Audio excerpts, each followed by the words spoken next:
A Procuradora-Geral da República esclareceu em recente visita à sede da Polícia Judiciária que o Ministério Público não guarda denúncias na gaveta. Investiga, perante a notícia da prática de factos. Aquilo que deve investigar, disse Lucília Gago.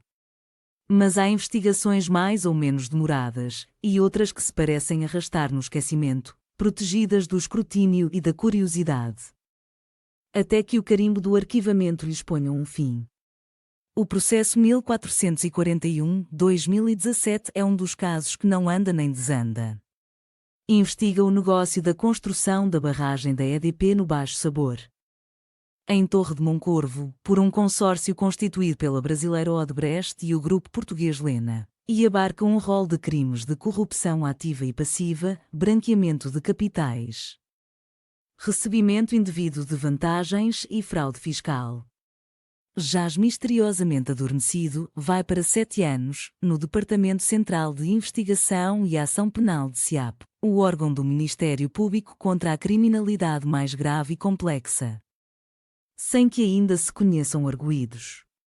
O Ministério Público suspeita que a Odebrecht terá distribuído em Portugal luvas, no valor de 4,7 milhões de euros como contrapartida pela adjudicação da obra, e que parte desse dinheiro, quase 870 milhas euros, terá sido utilizada para financiar em 2015 a campanha eleitoral do PSD, então presidido por Pedro Passos Coelho. A investigação prossegue, não tendo sido proferido despacho final. Segundo a Procuradoria-Geral da República em resposta ao DN, continua a marcar passo no DCIAP, apesar das informações enviadas pela Justiça brasileira no âmbito dos acordos de cooperação judiciária entre os dois países. A Odebrecht foi uma das grandes empresas atingidas pela Operação Lava Jato, uma das maiores iniciativas de combate à corrupção e lavagem de dinheiro na história do Brasil. As autoridades federais, na resposta à carta rogatória enviada de Lisboa, em agosto de 2019, recordam como o publicitário que trabalhou para a campanha do PSD, André Gustavo, tinha estreitas ligações à Odebrecht, tão estreitas que acabou condenado a 6 anos e meio de cadeia. Foi ele, por exemplo, o intermediário confesso de pagamentos ilícitos feitos pela Odebrecht ao ex-presidente do Banco do Brasil, Aldemir Bendim. A delação livrou do cumprimento da pena. A investigação no Brasil assinala que os pagamentos faturados por André Gustavo ao PSD e à coligação Portugal à Frente, através da sua empresa Arcos Propaganda, totalizaram 868.943,24 euros e foram feitos no mesmo período em que da contabilidade paralela da Odebrecht saíram valores muito semelhantes. As autoridades brasileiras têm uma certeza: o beneficiário destas quantias foi um português identificado na lista de pagamentos da Odebrecht com um nome de código, Príncipe. Foi em busca da verdadeira identidade do Príncipe que o Ministério Público, nos finais de maio do ano passado, quase 3 anos depois das informações enviadas do Brasil, fez buscas nas instalações da Odebrecht em Portugal, nos arredores de Lisboa. Os procuradores não encontraram nada que denunciasse a misteriosa figura. O Príncipe continua a andar por aí. A história da construção da barragem do Baixo Sabor começa em 2004. O governo, então liderado por Santana Lopes, anunciou a intenção de avançar com a obra. António Mexia, que abandonara a presidência da Galp, era o ministro das Obras Públicas, Transportes e Comunicações. Mas é no verão 2005, já no tempo de José Sócrates, que a obra sofre decisivo impulso. João Talon está de saída da presidência da EDP, e António Mexia, por influência de Vasco de Melo, Paulo Teixeira Pinto e Ferro Ribeiro, será o escolhido para a liderança da companhia. Toma posse em janeiro de 2006. Tem um plano: apostar na produção de energia. A barragem do Baixo Sabor, com capacidade para se tornar no maior centro de produção hidroelétrica do país, é uma peça-chave da estratégia. Mãos à obra. A EDP abriu um concurso público internacional para selecionar o construtor. Ganhou a Lena, uma média empresa de leiria sem experiência em obras com a dimensão da barragem. Segundo a EDP, apresentou a proposta mais competitiva, 250 milhões de euros. O grupo Lena associar-se à gigante Odebrecht que, na prática, assumirá a cabeça do consórcio. Era uma época de ouro nas relações luso-brasileiras. As duas empresas prosperavam. A Odebrecht multiplicara por 6, de acordo com a revista Veja. A faturação durante os governos do Partido dos Trabalhadores passou de 17,3 mil milhões de reais, em 2003, para 107 mil milhões em 2014, cerca de 1.993 milhões de euros.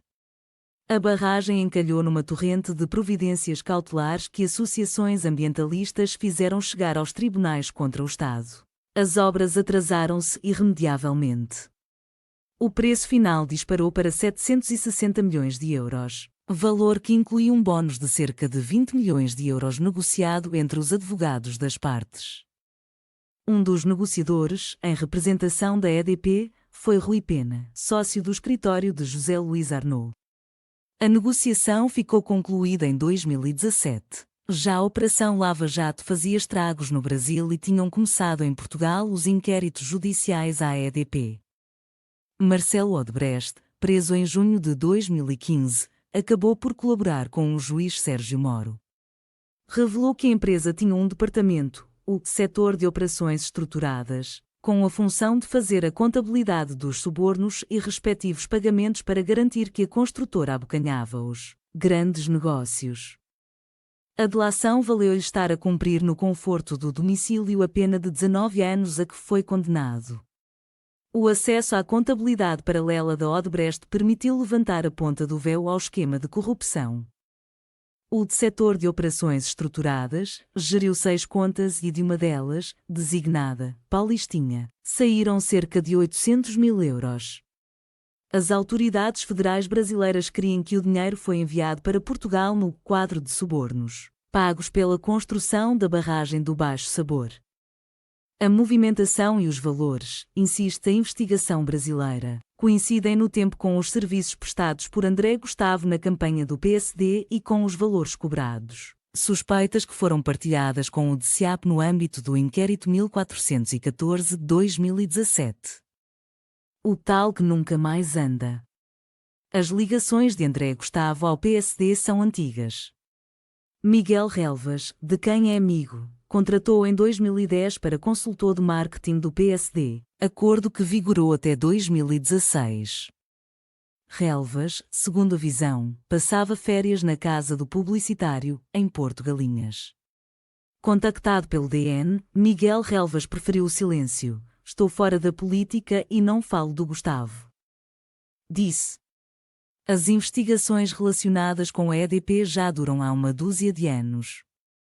Uma averiguação ao negócio da privatização da companhia ordenada em 2012 pela procuradora Cândida Almeida. Uma simples busca. Acabou por destapar um enredo judicial que tantos anos depois ainda não tem fim à vista.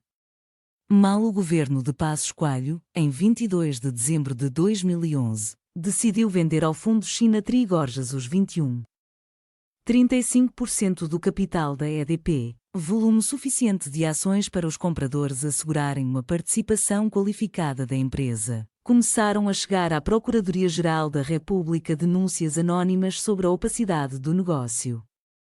As denúncias eram encaminhadas pelo então Procurador-Geral, Pinto Monteiro, para o Departamento de Investigação e Ação Penal. No final de janeiro de 2012, já tinham chegado ao DSEAP. Dirigido pela Procuradora-Geral Adjunta, Cândida Almeida, 6 denúncias contra a EDP. Na primeira semana de fevereiro, havia de chegar mais uma. Esta, porém, não era anónima. Fora enviada pela Procuradora Amélia Cordeiro, chefe de gabinete do Procurador-Geral da República, Pinto Monteiro. Escassos 8 meses depois de ter tomado posse, o governo chefiado por Passos Coelho enfrentava a primeira rebelião interna. O secretário de Estado da Energia, Henrique Gomes, acabava de declarar guerra às rendas excessivas da EDP, principalmente ao prolongamento do contrato que o Estado celebrou em 2007 com a EDP para exploração das barragens.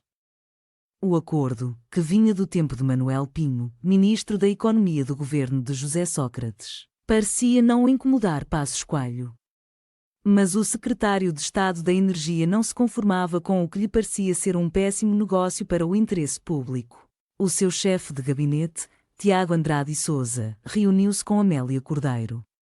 A procuradora saiu do encontro convencida de que a EDP fora favorecida. A companhia elétrica pagou ao Estado 750 milhões pela concessão do domínio hídrico, importância elevada que, ainda assim, seria muito abaixo do real valor da exploração das barragens. Todos os estudos técnicos e avaliações, segundo Tiago Andrade e Sousa, indicavam que o negócio devia ter rendido ao Estado pelo menos 1.500 milhões de euros.